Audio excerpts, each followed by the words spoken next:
The winter sky was bleak and gray, with gusts of icy wind slicing through the small suburban park like a blade. Snow blanketed the ground, clinging to the gnarled, bare branches of the trees, casting everything into a picture of cold stillness. Most people opted to stay indoors, but Emily, an 8-year-old girl, skipped along the snow-covered paths, her cheeks rosy from the biting cold. The red knit scarf her mother had made wrapped snugly around her neck, standing out like a tiny flame against the frosty backdrop. Clutching a lunchbox her mother had packed that morning, Emily made her way toward her familiar spot in the park, a bench near the now-frozen fountain. The fountain, a solid block of glistening ice, sparkled faintly under the pale midday light. Emily's lunch was simple: 2 slices of peanut butter toast and a small apple. Yet to her, it was perfect, a meal filled with the love and care of her mother. Opening her lunchbox, Emily prepared to enjoy her meal while watching the snowflakes dance in the chilly breeze. Not far from her, a man sat hunched on another bench, his tattered coat doing little to protect him from the freezing wind. He was still, almost like a statue, his breath barely visible in the cold air. His face, lined with exhaustion, was pale and gaunt. His hands, trembling from the cold, were clasped tightly as if trying to hold on to the last bit of warmth. People hurried past him without a glance, each engrossed in their own lives. A group of young people laughed as they walked by, paying him no mind. A woman carrying several shopping bags stole a fleeting look in his direction but turned away, her expression indifferent. Footsteps echoed around him, but no one stopped. No one noticed that he had been sitting there all morning, unmoving, with not a shred of warmth to his name. A food vendor pushing a cart of hot snacks passed nearby, filling the air with the tempting aroma of freshly baked treats. The man glanced briefly in the cart's direction, his eyes betraying a deep hunger he tried to hide. His stomach growled loudly, but he remained still, his trembling hands clutching each other tightly. The cold of winter seemed not only to linger in the air, but also in the hearts of those passing by. The silence surrounding him made his presence even more isolated, his plight all the more heartbreaking. His eyes finally settled on Emily, or rather, on the small lunchbox she held. His gaze wasn't one of idle curiosity, but of restrained longing, tinged with shame. He didn't say a word, simply watching from a distance, as though battling a mix of hunger and pride. Emily paused. She felt something stir within her as she caught his gaze. It wasn't just hunger she saw, but helplessness, an unspoken loneliness. Her young heart swelled with a strange emotion, a mix of compassion and an undeniable urge to act. A gust of wind blew past, tugging at Emily's red scarf, but she didn't notice. Her eyes shifted from her lunchbox to the man. For a moment, she hesitated. Then, as if guided by her small yet courageous heart, she made up her mind. Standing up, Emily hugged her lunchbox tightly and began walking toward the man. Each step left a tiny imprint in the thick snow, like beats of warmth against the cold canvas of winter. Emily clutched the lunchbox tightly in her small, mittened hands as she walked slowly toward the man sitting alone on the frosty bench. The snow crunched softly beneath her boots, and her breath formed tiny clouds in the cold air. She felt a flutter of nerves in her chest. Her mother had always reminded her to be cautious around strangers, but this time, something deep inside urged her forward. It wasn't curiosity, and it wasn't pity. It was a warm, unexplainable feeling, a gentle tug on her heart that told her she couldn't simply walk away. The man sat hunched, his tattered coat barely covering his thin frame. His breath came in short, visible puffs, his hands trembling slightly as they clasped each other for warmth. His shoulders were slumped, and his face, lined with fatigue and weathered by hardship, seemed to blend with the gray, desolate landscape around him.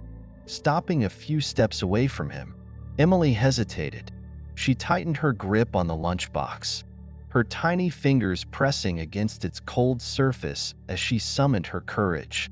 Finally, she spoke, her voice soft but steady. "Excuse me, sir." The man flinched, startled by the sudden sound. He lifted his head slowly, his tired eyes meeting Emily's bright, curious gaze. For a moment, he froze. The sight of her, this small, rosy-cheeked girl wrapped in a bright red scarf, seemed so out of place in the harshness of his world. He looked at her as though he were a deer caught in headlights, unsure whether to flee or stay still. Emily took a small step closer, her boots crunching the snow beneath her. "Are you hungry?" she asked, her voice carrying an earnestness that made her seem older than her years. "I can share this meal with you." The man blinked, his mind struggling to process her words. For a moment, he thought he might have misheard. A little girl, so young and so vibrant, was standing before him, offering him her food.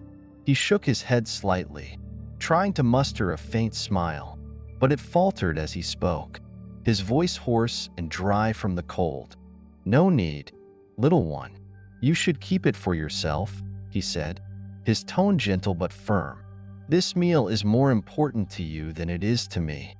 Despite his attempt to appear strong, his body betrayed him. Before he could say another word, his stomach let out a loud, unmistakable growl that echoed in the quiet of the snowy park. The sound seemed to hang in the air, breaking the fragile shield of pride he had tried to maintain. Embarrassed, the man quickly averted his eyes, his face turning slightly away as though he could hide his shame from the little girl standing before him. Emily didn't laugh, nor did she tease. Instead, she tilted her head slightly, her gaze softening as she took in the man's worn appearance and trembling hands. She could see the way his pride clashed with his need, and it made her chest ache in a way she couldn't quite explain. Without a word, she moved closer and sat down on the cold bench beside him. She placed the lunchbox on her lap, her small fingers working to open the lid. Inside, 2 slices of peanut butter toast and a shiny red apple rested neatly. She took out the first slice, her hands moving with the careful precision of someone offering something precious. Holding it out toward him, she said softly but firmly, "I can eat later. Please, take this." The man hesitated, his eyes flickering between the slice of bread in her mittened hand and her earnest, determined face. There was something in her expression, an innocence so pure, yet a resolve so strong, that made it impossible for him to refuse. Slowly, almost reluctantly, he reached out. His rough, calloused hands trembled as they took the bread, the simple gift feeling far heavier than it should. As he stared down at the bread, his breath caught in his throat. It wasn't just food, it was a lifeline, a gesture that reminded him he was still seen, still human. He let out a deep sigh, as though releasing the weight of unspoken struggles. "You're very kind," he said, his voice barely above a whisper. "But why would you want to help me?" Emily smiled, her cheeks flushed from the cold, her eyes shining with a warmth that seemed to cut through the chill in the air. "My mom says that God wants us to help people who need it more than we do," she said simply. "I think you need this meal more than I do." The man looked at her, his lips parting as though he wanted to speak but couldn't find the words. Her words, so simple and unpretentious, felt like a tiny flame melting the icy numbness that had settled in his heart. It had been so long since someone had looked at him with kindness, let alone acted on it.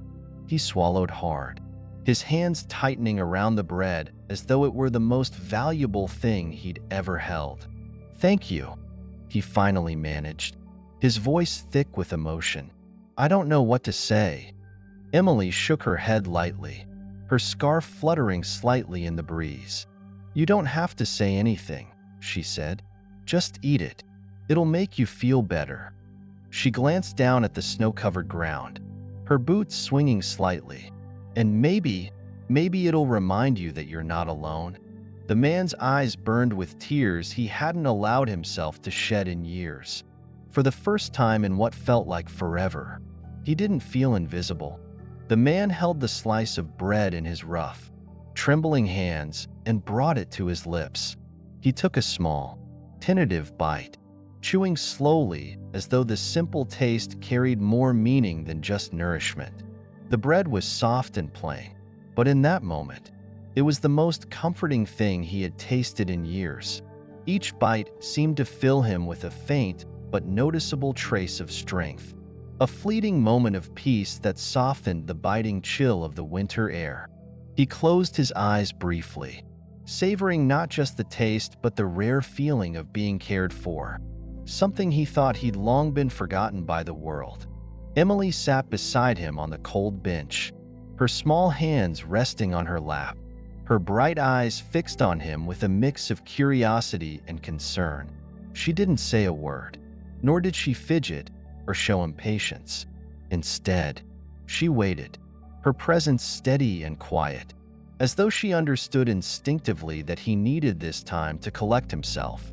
She watched him not with judgment, but with a gentle kindness that radiated from her every movement. The man finished the slice slowly, his hands still holding the crumbs as if reluctant to let go of this rare gift. Finally, he looked up, his tired eyes meeting Emily's. There was something new in his gaze, a faint glimmer of warmth that hadn't been there before. His voice, though still raspy from the cold and exhaustion, sounded steadier as he spoke. "Thank you. You're very kind. I never thought," he paused, struggling to find the right words. "I never thought someone like you, a little girl, would stop to help someone like me." Emily smiled at him, her rosy cheeks glowing even more brightly under the pale winter sky. Her scarf fluttered lightly in the breeze as she tilted her head, her expression innocent yet knowing, as though she fully understood the weight of his words. The man's faint smile faded, replaced by a shadow of doubt that clouded his features. He fell silent, staring down at his empty hands as if seeing something only he could comprehend. The lines on his face deepened, his brows furrowing as he wrestled with thoughts buried deep within him. After a long pause, he finally spoke again, his voice slow and heavy, each word carrying the burden of years of pain and regret. "But I have a question," he hesitated, as if unsure whether he should continue. Finally, he drew in a deep, shaky breath and let the words spill out. "Do you think God would help someone like me? Someone with no home, no possessions, no purpose? I don't think I deserve it." The air seemed to grow still around them, as though the world itself had paused to listen.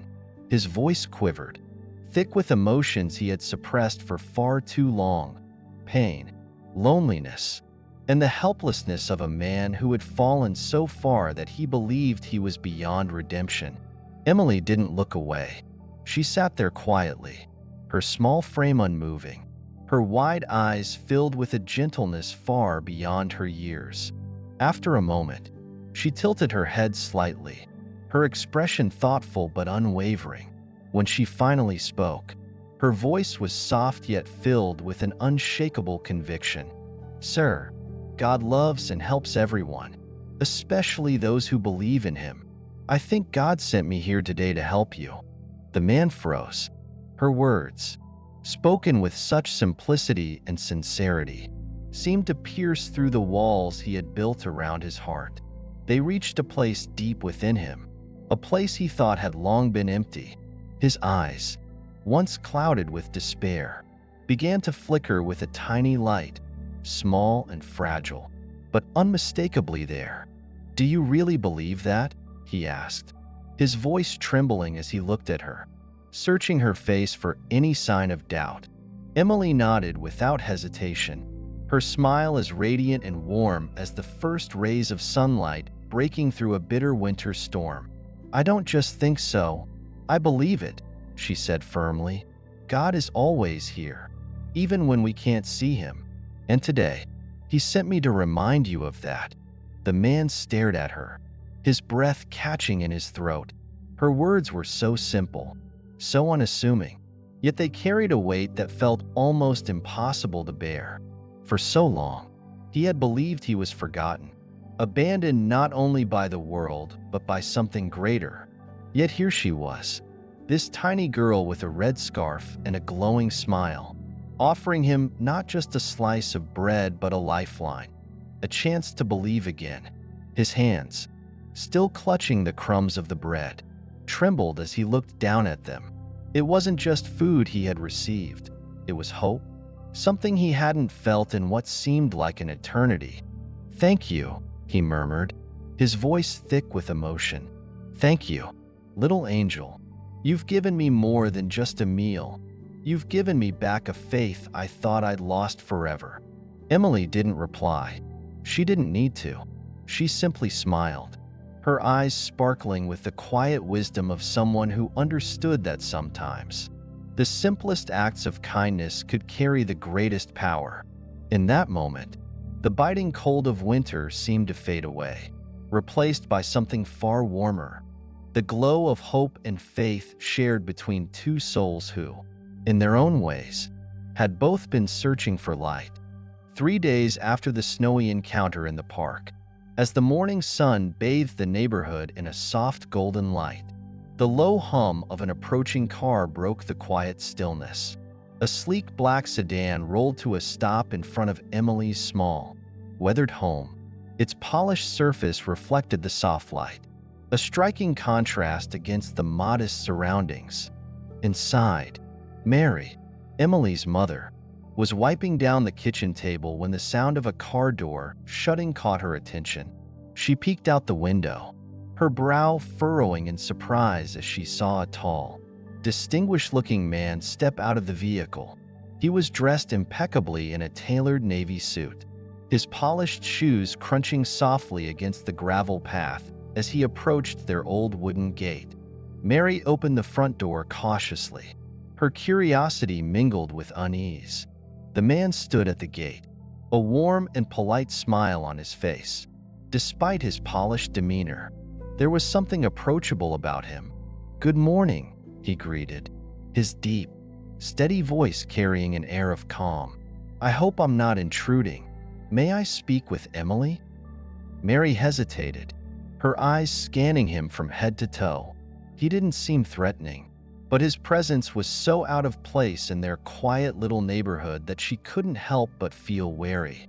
"Who are you?" she asked, her tone a mix of curiosity and caution.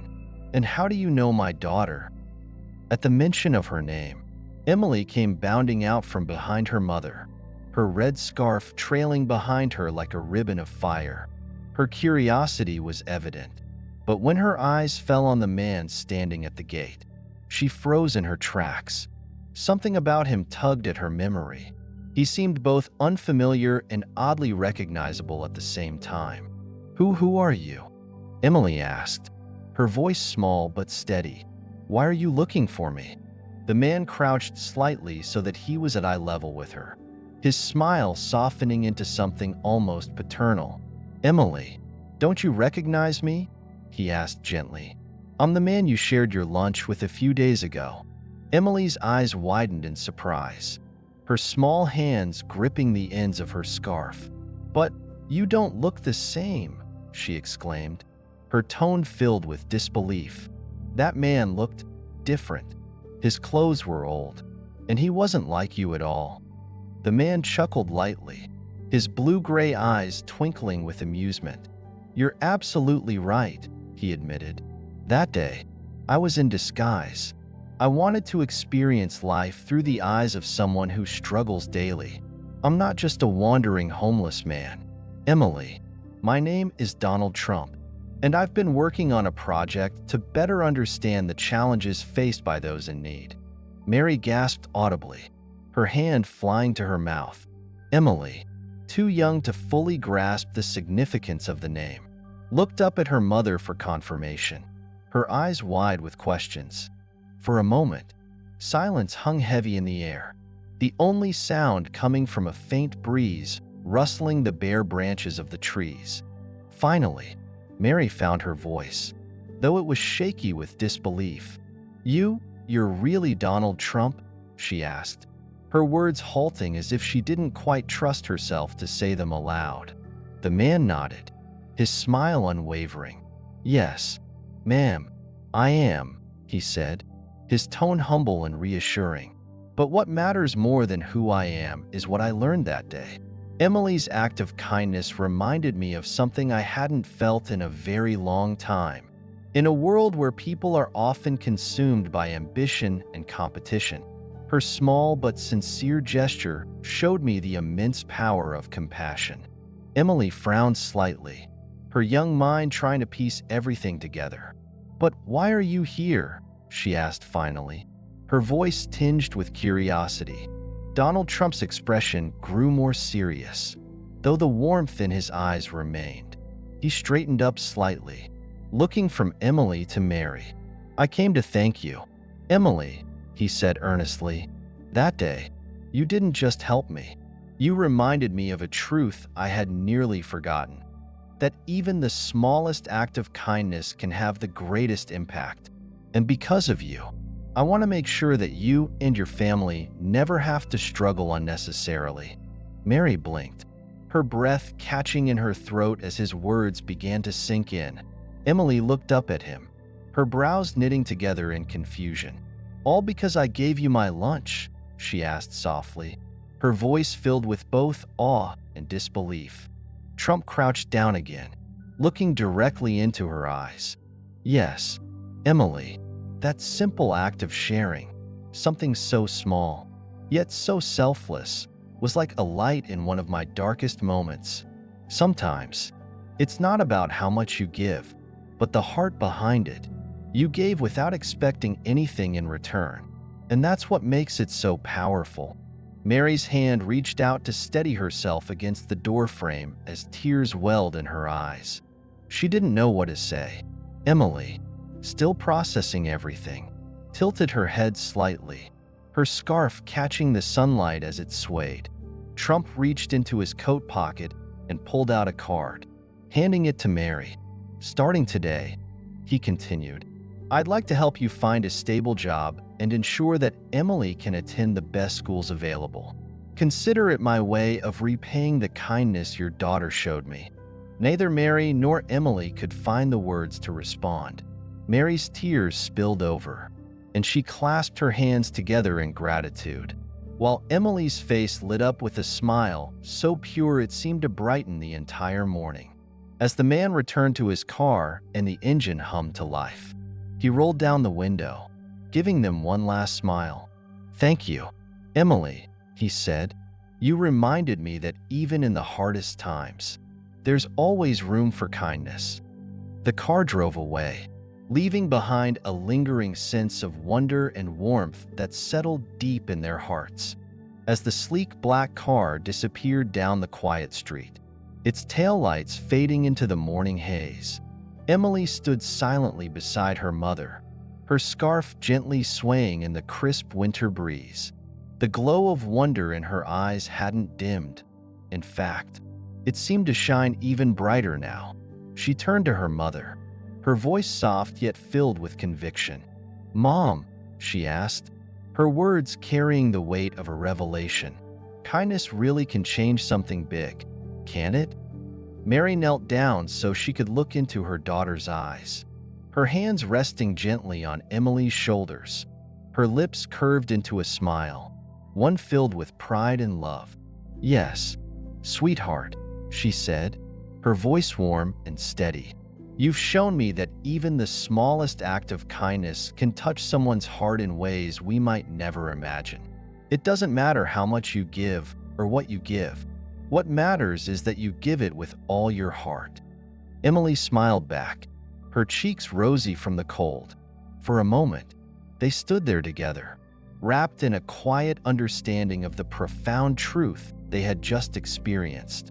From that day forward, life for Emily and her mother began to change in ways they couldn't have dreamed of. True to his word, Donald Trump ensured that Mary found a stable job. It wasn't just a job, it was one that gave her a sense of purpose and dignity.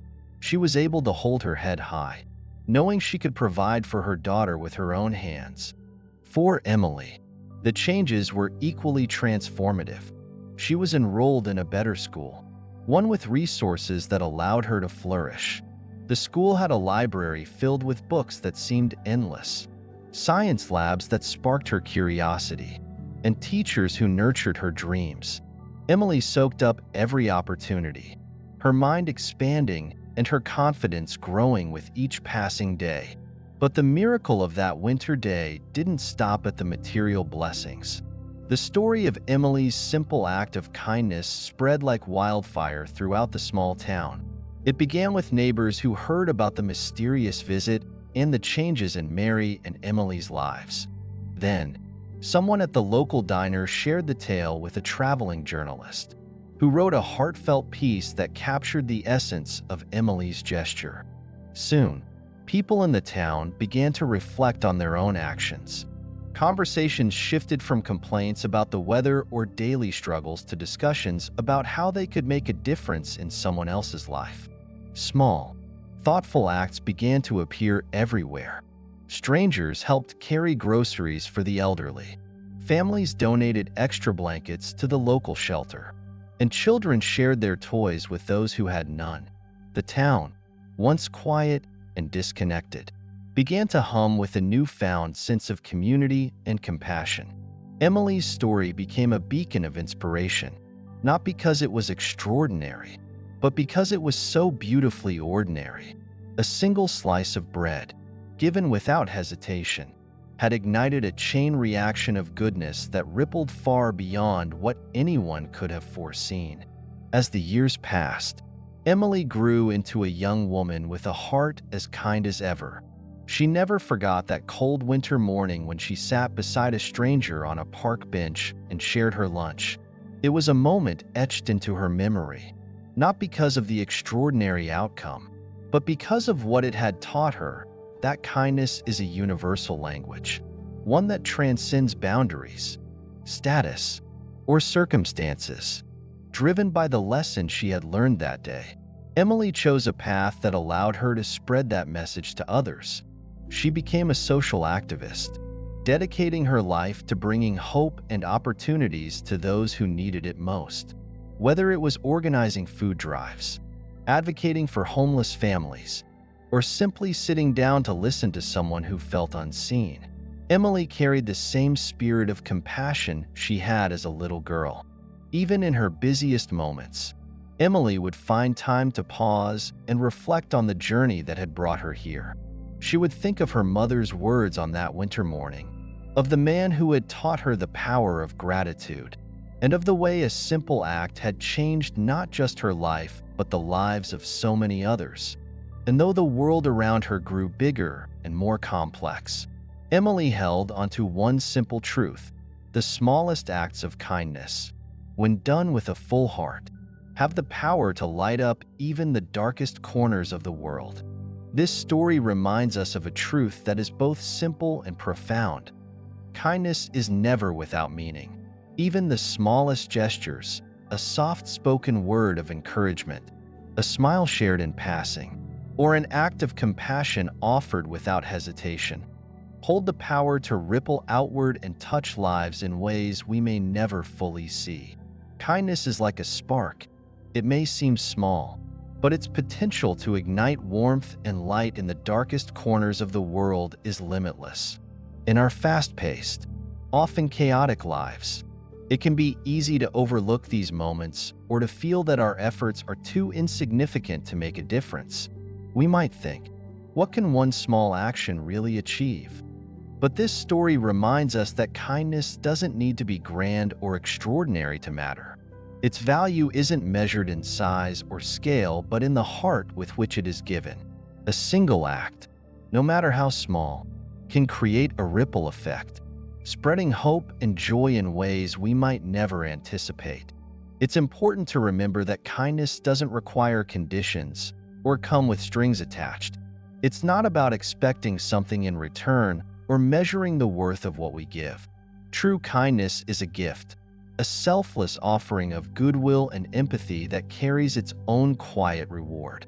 And often, the impact of our actions is felt not just by those who receive them, but by ourselves as well. Through giving, we are reminded of our shared humanity, of the connections that bind us to one another, and of the strength that lies in vulnerability and generosity. In a world that can sometimes feel overwhelming, cold, or indifferent, choosing kindness is an act of courage and hope. It's a decision to see the goodness in others, to believe in the possibility of change, and to be a source of light in the lives of those around us. Kindness doesn't just transform the lives of others, it transforms our own, teaching us to lead with our hearts and to find purpose in even the smallest moments. So the next time you hesitate, wondering if your gesture is too small to matter, remember this: even the faintest light can guide someone through the darkest night. A single flame may seem insignificant, but when shared, it can illuminate a path forward for you, for those around you, and for the world as a whole. In choosing kindness, you choose to be that light, a beacon that reminds others that hope and goodness still exist, even in the most unexpected places.